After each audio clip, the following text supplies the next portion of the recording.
Hello everyone, my name is Pierre Béguet. I'm a PhD student in France working at Orange Labs and Verimag with Pierre Crégu and Jean-François Monin on the development and certification of optimizations for the Datalog programming language using Coq and the MathComp library. So first I'm going to talk about Datalog and explain how and why we ended up working on this topic. Then I will present the different components of the optimizations we developed. After that, I will discuss the certification of these optimizations within Coq, and finally, I will introduce some changes we would like to make and the difficulties we face doing so.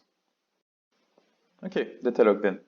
Datalog is a logic programming language. As a first approximation, it can be seen as a Prolog without function support. More concretely, a Datalog program has two components. First, a set of on clauses, which we call rules, and a set of base facts, which we call the extensional database or EDB. As a reminder, on clause is something of the form if A and B and C, then D. Let me illustrate this using the textbook example of connectivity within an undirected graph. So, first component here we have two rules. One stating that whenever we have an edge between vertices x and y, then we can consider x and y to be linked. And the second rule, which goes one step further, by stating that whenever we have x and y are linked and there's an edge that goes from y to z, then x and z can be seen as linked as well. Okay, so those are the rules. And then there's the EDB, so here the set of edges in a graph. For example, a fact stating that there's an edge between vertices 1 and 2 and an edge between vertices 2 and 3. Using the first rule with those facts, we can first deduce that 1 and 2 and 2 and 3 are linked. And then we can use the second rule with linked 1, 2 and edge 2, 3, sorry, to deduce that 1 and 3 are linked. As I previously stated, Datalog does not use function symbols. Also, another constraint is that another variable which appears in the head of a rule should appear in its body, meaning that, for example, this rule is not valid in Datalog as y appears on the left but not the right of the arrow. These two constraints put together mean that Datalog only passes around values. It does not build new terms, and it does not introduce new values. More concretely, the domain of any given program is the set of constants which appear in the extensional database, the set of base facts, or in the head of rules. So even more concretely, the domain of the program can be determined at static time. And because of this finiteness, we have decidability, which means that we can ask the Datalog engine, is this fact deducible, and know for sure whether it is or not. The previous slide showed an example of Datalog program, which was graph connectivity. So this logic can be enriched to model the behavior of a network, although it's obviously much more involved. Meaning that the behavior of a network can be verified in Datalog. So, for example, once we have encoded its semantics, we can ask whether a packet which looks like this can go from point A to point B in the network.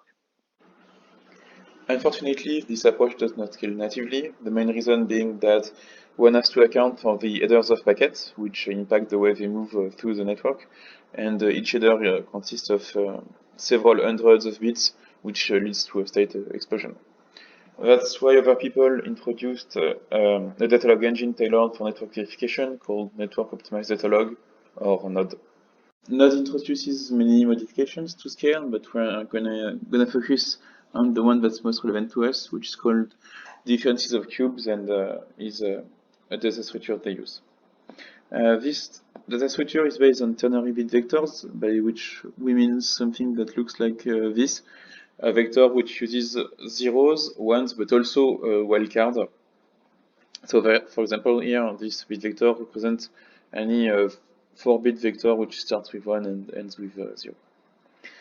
So a difference of cube looks like this. It's a union of things of the form this some pattern except a union of patterns. It may seem a bit abstruse, but it's most useful to model network behavior because you want to model processes of the form if a packet matches some rule R4 but not rules R1, R2, and R3 which have a higher priority, then blah blah blah. So yeah, you need to model things of the form if this but not this set of exceptions. So docs are gonna come back a bit later. Another aspect of the way node scales is not actually a modification made to the engine, but the way it's used, because in the examples provided, the data log rules are tailored for each analyzed network. So in the sense that the topology and the configuration are hard-coded into the data log rules, which are then not general at all. These specializations are either done by hand, which is extremely costly, or performed automatically, and one has to wonder about how sound the process is. Although this approach scales, you end up with several problems. For example, the fact that each time you modify your network, you have to modify the data program, which is costly and error prone, and the programs are very hard to read, meaning that it's not easy to ensure that you actually model the network you have in mind. So we started working on a higher level, more generic tool built on top of Node because some of the modifications it introduces are very beneficial to the performances. In our tool, basically, the specificities of the network lie only at the level of the ADV, the base set of facts. So it's where you will find the topology and the configuration. And the rules are more generic and describe the behavior of a network in general. Not everything is defined because it would be too long, and I'm not going into details, but the rules then look like this. If you have a route which matches the packet and there's no better rule, there's no better route that overrides it, then these points are linked. How do you describe the existence of a better route? Then you need to have a route between these same 2 points which matches with a different priority, which is strictly higher than the one you have. So this part of the program, the comparison, is not something I mentioned before. It's an example of what we call a primitive predicate, which is a predicate which computed on the fly. So it's not deduced like the rest of the program. And of course, you do not want your EDV to contain that 1 is greater than 0, 2 is greater than 1, 2 is greater than 0, and so on. And yeah, the new level of genericity which we introduce requires the use of such primitive predicates with multiple variables, which is where the trouble begins. And the trouble is that differences of cubes, the data structure we introduced earlier, is very efficient with some primitive predicates, but not all. So first, a positive example, you want to encode the relation v1 equals v2, here with integers coded over 4 bits. So we use 8 bits of vectors, 8-bit vectors, sorry, the first 4 representing v1, the last 4 v2. You say, okay, I want anything except as long as it does not have a single discrepancy. So not 0 and 1 or 1 and 0 on the first bit, same on the second, the third, and the fourth. So encoding the equality works well, as it's quite obviously linear in the number of bits involved. However, things start to go south as soon as we start to encode comparison. So, for example, one wants to encode v1 is greater than v2 in differences of cubes. Then again, you want any combination of v1 and v2 except one that breaks the superiority of v1. So first rule is that you do not want v1 to start with 0 and v2 to start with 1. Okay, that's fine. But then you cannot say, for example, that you want the second bit. You do not want second bit of v1 to be 0 and the second bit of v2 to be 1, because it depends on what comes before. And so very quickly you understand that you have to account for prefixes rather than isolated bits, as we could do with equality, which means that the doc encoding of comparisons, I'm only showing this one, but it works for every comparison, is exponential of the number of bits involved. We notice that a comparison between a variable and a constant is linear in the number of bits. So, for example, assuming one wants to encode that v is at least greater or equal to 1101, then you can do it with. You still have to reason about prefixes, but only a linear number of prefixes. So this gave us the idea to work on program transformations which duplicate many rules. Duplicate some rules many times, but each time with less variables in the primitive predicates, or at least the critical primitive predicates. The rationale being that the number of rules which are introduced is much greater than a human could write, but still much lower than 2 to the power of the number of bits, basically, which is what we observe in networks. So, assuming we have such a transformation, we can ask network engineers to write short, trustable, high-level programs, but which are inefficient, but transformed into much lengthier and also messier but efficient specialist program. The goal of verification is to have some notion of trustability, so obviously we need to verify this process, which is the point of this work. We developed two optimizations. The first one is itself twofold, as it consists of first a static analysis, which gathers some information, which are then used in the actual rewriting. So we start by the static analysis itself. This static analysis basically builds simplified versions of datalog execution. So quick notation. Assuming we have a predicate A and the NAT I, we write AI, the values that go through the ith position of predicate A in practice. So here's a code snippet which I'll use to illustrate the analysis. First observation in this rule, in the first rule, the values of x in practice are a subset of what goes through here, Q0, and what goes through here, R1. So we focus with weight loss of generality on Q0. The values that go through Q0 is the union of what goes through this variable x and this variable x. What goes through, what are the values of this x? It's S0s, assuming S is defined elsewhere. What are the values of this x? It's F0. Assuming F is defined in the database, it means that F0 is available at static time. It's because F is only defined with facts which are available, and we just look at the first constant in each of those facts. So iterating this process, we can explore R and S and build a tree where the nodes are set unions or set intersections, and the leaves are all things like F0s which are available.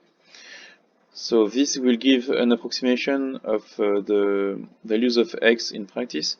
It's an over approximation because it does not take into account, for example, in the first rule, whether there's a value available for y such that yx is actually deducible.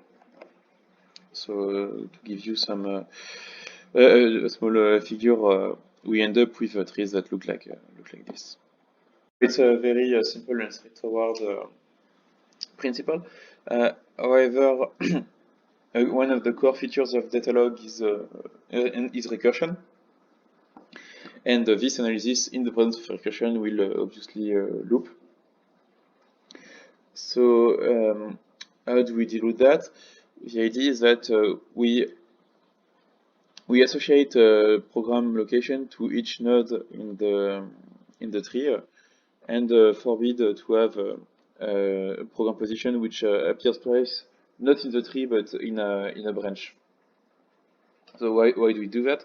Because even a recursive predicate is always grounded by a non-recursive component. So, for example, if you look at this example here, we first have a rule which allows to switch the two arguments of P and the second rule which defines the P based on another predicate Q which itself is assumed to be defined elsewhere. So we want to analyze the behavior of X in the first rule. It says, okay, I have to look at P1, which leads us to two possibilities. We look at the second rule first. So the corresponding variable is y. Y is defined at Q1, and then we have a branch which corresponds to Q1.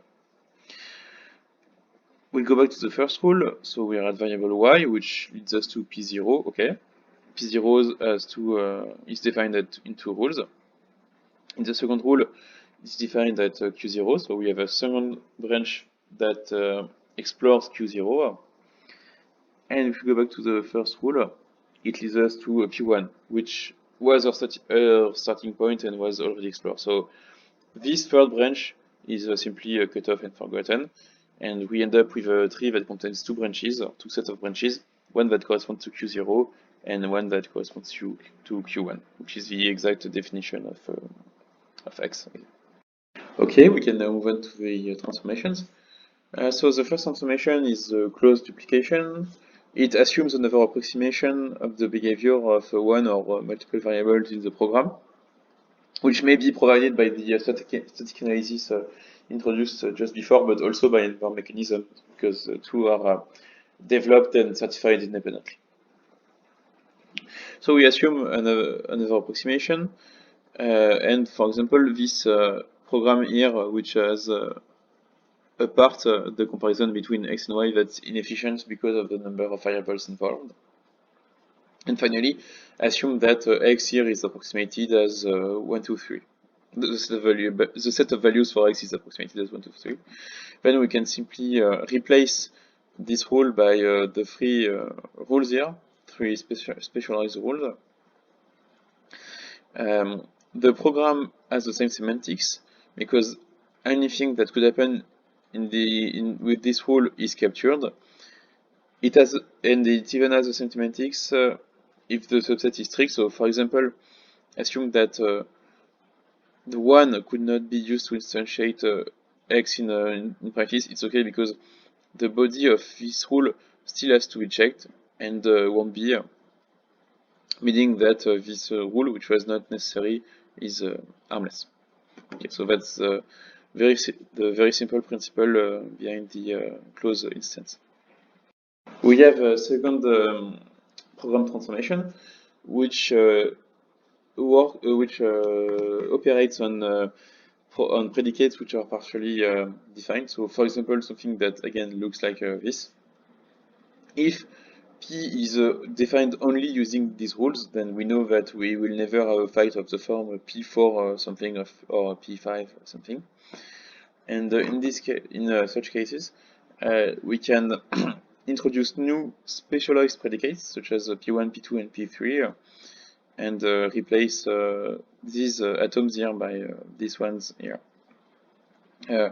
This way, we reduce the sizes of the node encodings and enhance a bit more the performances.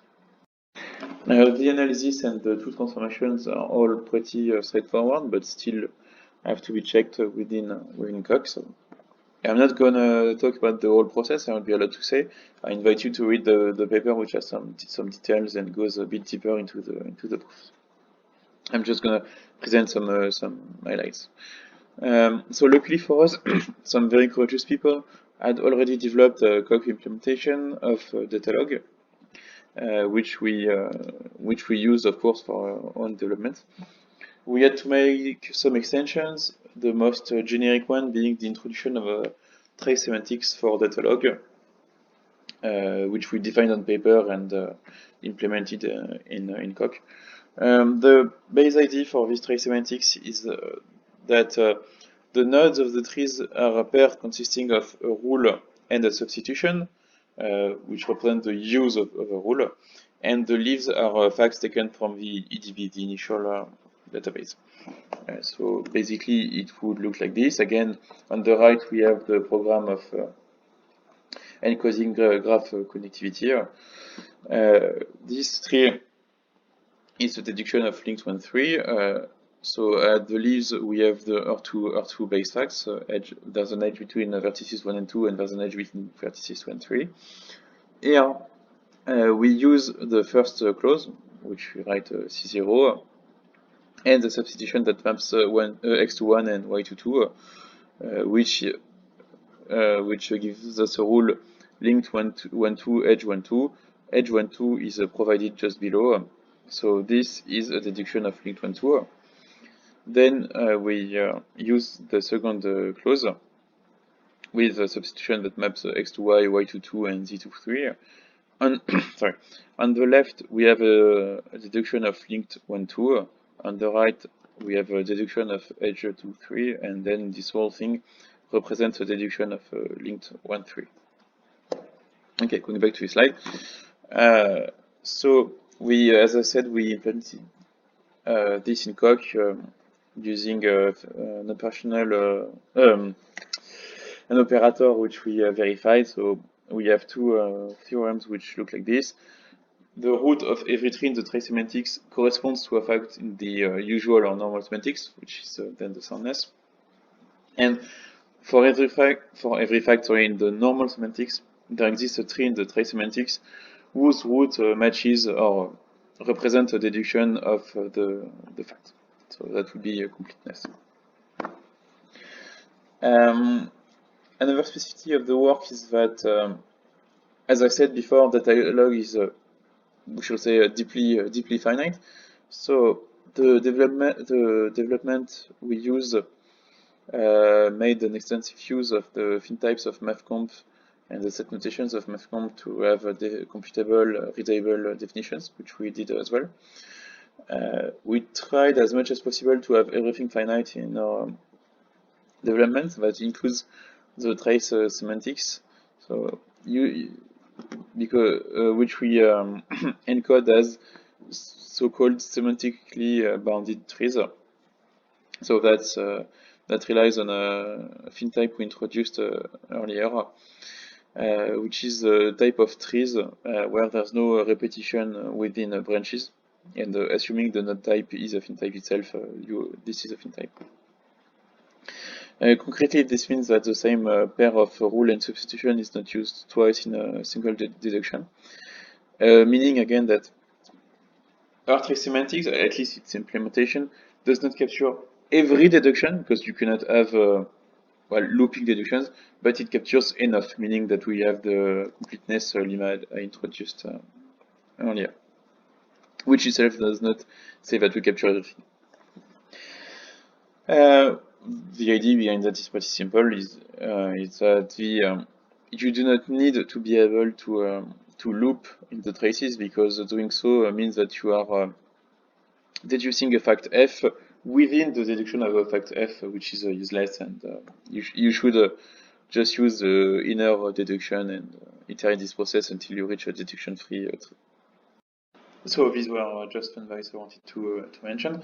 To sum up what was certified, so first, the question of the trace semantics, as mentioned earlier, with respect to the usual dialog semantics. The different components, so the static analysis and the two optimization, the two rewritings, have been developed and then certified independently. More concretely, we've shown that the analysis indeed captures an over-approximation of the actual semantics. That given an over-approximation, the first transformation preserves the semantics of the transformed program. As a bonus, we showed the articulation of those two, the combination of those two components. And finally, we showed that the second transformation, which tries to introduce new predicates whenever it is that one is is partially defined is a semantics preserving. And now I'm going to explain how we can easily enrich the static analysis to make it more precise and the difficulties it raises. So first, look at these two programs, one on the left and one on the right. On the left, each time you have a fact about S, you can deduce a fact about R, which in turn can be used to deduce a fact about Q, which again can be used to deduce a fact about B. Meaning that the number of facts about P will be linear and actually equal to the number of facts about S. However, on the right, we have the same program with one difference, which is that in the second rule, we have two atoms about R, and the X and Y arguments are split into two atoms. This time, this introduces some kind of cross product, meaning that the number of facts about P will be quadratic in the number of facts about S. The problem here is that the analysis, it has been defined before, does not see the difference, and if we ask it to analyze both X and Y, will always lead to a quadratic number of rule instances, even in the case of the first program. However, the analysis can be easily enriched to track such phenomena. The idea is that you build a tree for X and a tree for Y, for example, and use annotations in the branches to overlap these trees and extract a set of tuples of dependent values rather than extracting values for X and values for Y and making a cross product, computing a cross product of that. The problem is that this will not work for every datalog program. So if you look, for example, at this snippet, the first rule here is recursive. It switches the first two arguments of P, but not the third one, which stays as it is.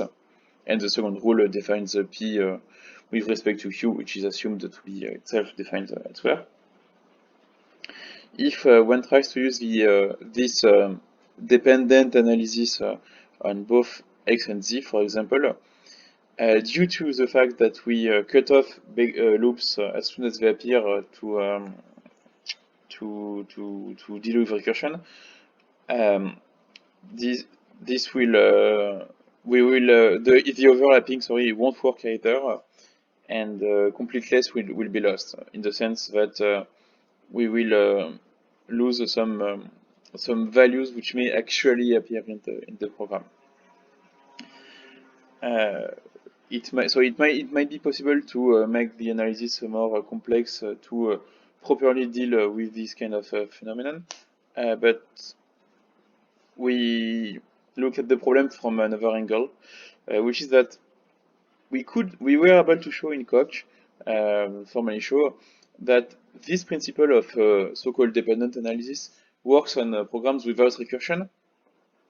So our guess is that there is a class of datalog programs which is strictly greater than recursion-free programs, but strictly lower than every program that supports it, and that's already quite a big subset of datalog programs. So our first intuition, but it has not been verified, is that this class is a class of datalog programs where all arguments, where in every rule, all argument cycles have the same length. So what we mean by argument cycle, I will illustrate what we mean by argument cycle. So in the first rule here, if you look at X, it leads you to P1. If you go back to P1 in the same rule, you end up in Y, which leads you to P0, which then leads you to X. So that's what we would call a cycle. And the cycle for X and Y have the same length, but Z does not. But again, that's just a guess. Okay, a quick wrap up of what we did. We identified the caveats in the network optimized datalog engine. We designed a static analysis, two transformations, and a trace semantics for datalog, which we all certified in Coq. This work can be seen as a proof of concept for Coq implementation of datalog developed by others. And this, to our knowledge, the first work on formally verified datalog analysis tools. We kept things as independent as we could in the development, so that things we developed could be can be used or by others, or even after the similar development. We propose, or at least introduce, an alternative, stronger version of the analysis, which is not certified yet and raises some theoretical questions which we'd like to address in the future. Voilà, thank you for your attention, and here are the references. Have a great day.